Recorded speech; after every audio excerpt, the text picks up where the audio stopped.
friends and fellow sim historians, welcome back to my Victorian Sims challenge. As you can see, we have a lot happening and changing in the Price household here today. So unfortunately, Ada has been taking on a significant amount of responsibilities around the house and also the butchery as well in the absence of her husband. She's having to learn new skills like really effectively running the cash register. And we also have the birth of 4 calves. So we have 4 new cows, and that's 4 more mouths to feed. Enter Mollie Clarke. She's going to be our first domestic servant, a bit of a farmhand, and a maid in the Price household. And I thought this would be a good moment to show you guys all of these little items that I keep in my Sims inventories. So it's an assortment of tools and pails and stuff, and that allows Mollie to autonomously collect eggs and plants and dung for fertilizer and also refill the troughs. That is going to help her kind of autonomously take care of everything we need her to, which really frees up the household quite significantly. So she's taking care of the farm. She's also prepping most of our meals, which is really nice. Also, the family really just loves having her around.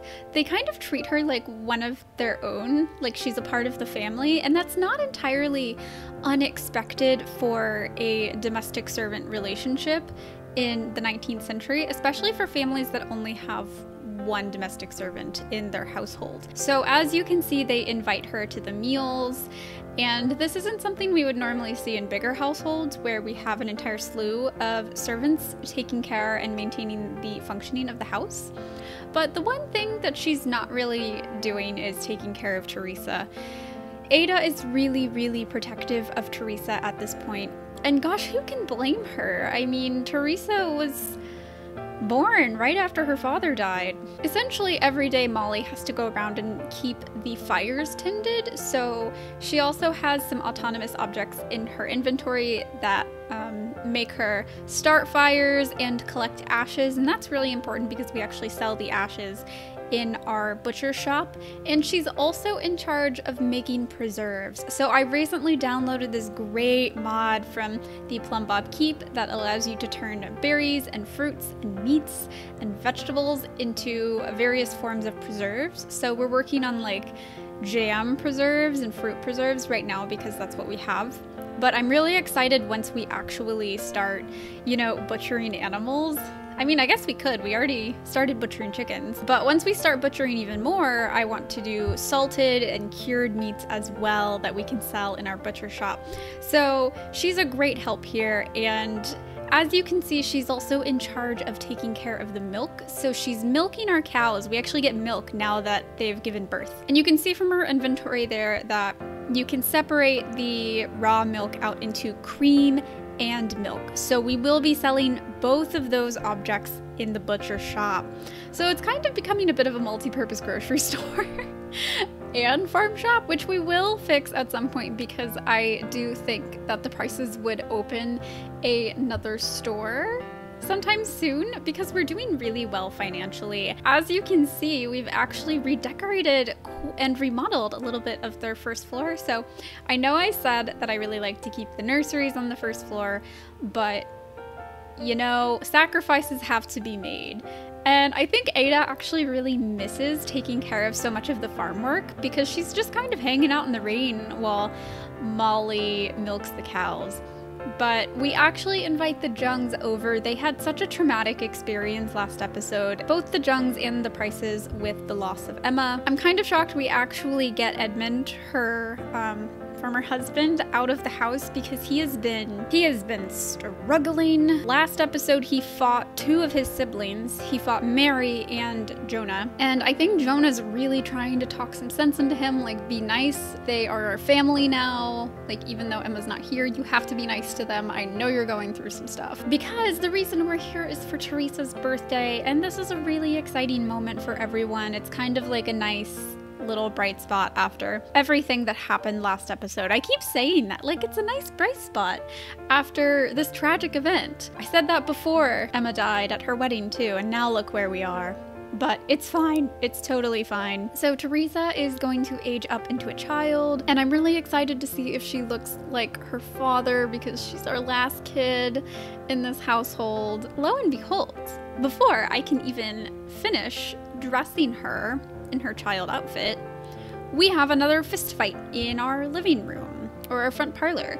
So Edmund is fighting our maid, and this is not a good look for anyone. Mollie's really sweet-tempered, so Edmund had to have said something quite offensive for her to start fighting him.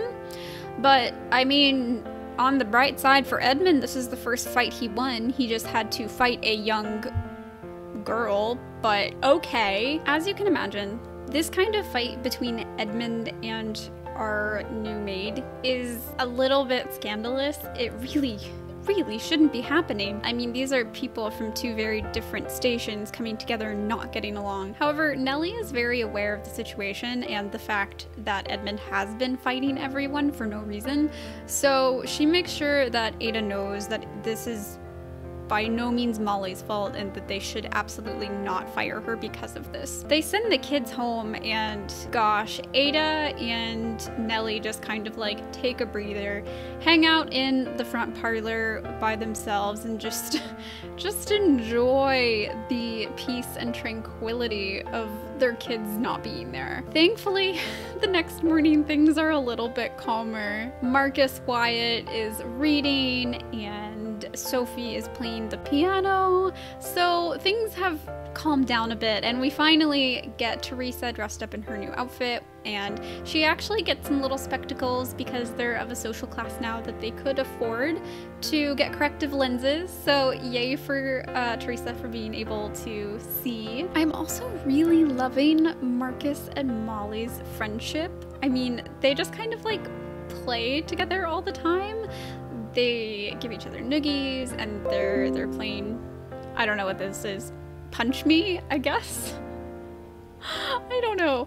And I don't think I'm really envisioning any kind of like romance happening between them ever. It's just like they feel very sibling to me, and Marcus has taken to her quite well. I think he's really enjoying having Mollie around the house. Of course, she can never replace Emma or Alma, but she kind of helps to fill that sibling love void that he's been experiencing since the loss of both of his sisters.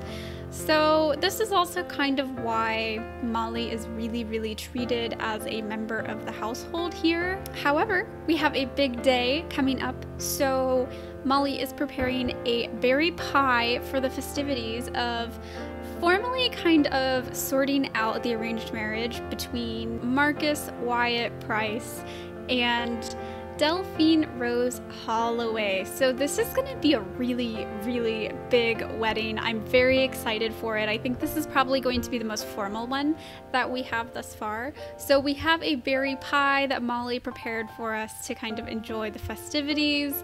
Marcus and Delphine are already good friends. They knew that their parents had been intending this for a while. Oh my god. Okay, so we just got the pop-up that Mollie is sick with the flu, and while in The Sims 2 this wouldn't really be a major concern, I have done a terrible thing and downloaded the Realistic Illnesses mod. So basically there's actually like a very real chance that she will die and pass along the flu to the rest of the household, which I am not emotionally ready for after the last few episodes we've had. Okay, so we're gonna have to take care of her and deal with that in a second, but we have formalized the arranged marriage. These two are officially betrothed, and also they don't seem too upset about it. They're good friends.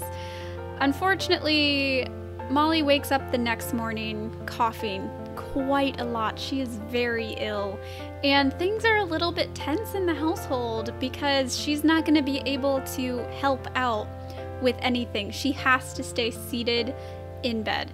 So unfortunately, Ada is having to pick up all of her chores. We unfortunately lost a few of our cows to a wild predator in the night, so that's really quite unfortunate, but not the cows we can milk, so we at least still have milk. I think she really feels quite terrible about the situation though, because now Ada is having to work on the preserves, she's having to take care of the household, and things have kind of gone awry very quickly. Marcus and Teresa find some cockroaches outside, and those can make you ill as well, so we have to get rid of that fast. And poor Ada burns dinner. So things are not exactly great.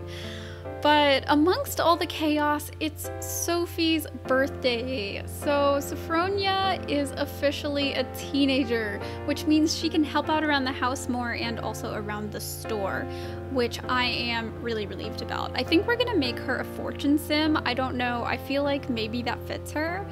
And here she is. As usual, we're gonna start her off with a cute little pinafore. I gave her a kind of fancy one because I felt like it. And in a few days, we'll change that to a more grown-up outfit. Marcus is sick now. Oh, okay guys, I'm not ready to deal with that reality, so we're gonna go hang out at the butcher shop. So we have finally gotten enough money that we have remodeled the store. Because I am not yet ready to deal with the possibility that Marcus might die from the flu, we're gonna hang out at the Holloway household and catch up with Alma's former family. Unfortunately, Alma did die in childbirth to their first daughter. This is Eleanor Jade Holloway. She's a great kid. She helps out around the house quite a lot, although it's a very calm little farmhouse. They're kind of teetering between the lower and the lower middle class. They run our granary in the neighborhood. Hector Holloway is honestly such a good father to Eleanor, even in the absence of his late wife. So he did remarry. You saw Kaylin Holloway here, and Kaylin and Hector actually kind of seem to have more of a romantic relationship than he and Alma did, probably because there was always a little bit of an age difference between he and Alma. But as you can see, they're pregnant with their first child together, which is really great. So Eleanor's gonna get some half siblings, and it seems like after the loss of his last wife, Hector is really invested. So we have Lydia Holloway here, Lydia Dorothy, as their first child, and they are all doting over dear Lydia so much. It's adorable to see. Before long, Lydia has aged up into a toddler. She honestly looked just like her mom. And we actually end up with our second birth in this family. So it's our heir. This is Clyde Eilert, and the kids are so excited to have him here, as are Kaylin and Hector. So no tragedies yet. I can't make any promises on what's going to happen next, especially with the flu, and like, to be honest, I'm really not looking forward to popping back into this household next episode. So we're gonna end there for today because look, I'm just not ready to deal with the aftermath of the flu. I know some of you have played with the realistic sickness mod, and like, I'm very afraid. So we'll see what happens the next time we pop in with the Price household. But next episode, we're gonna hop back over to the King family for hopefully a really great episode of progression and no deaths. So thanks for watching. Don't forget to like and subscribe. I'll see you next time.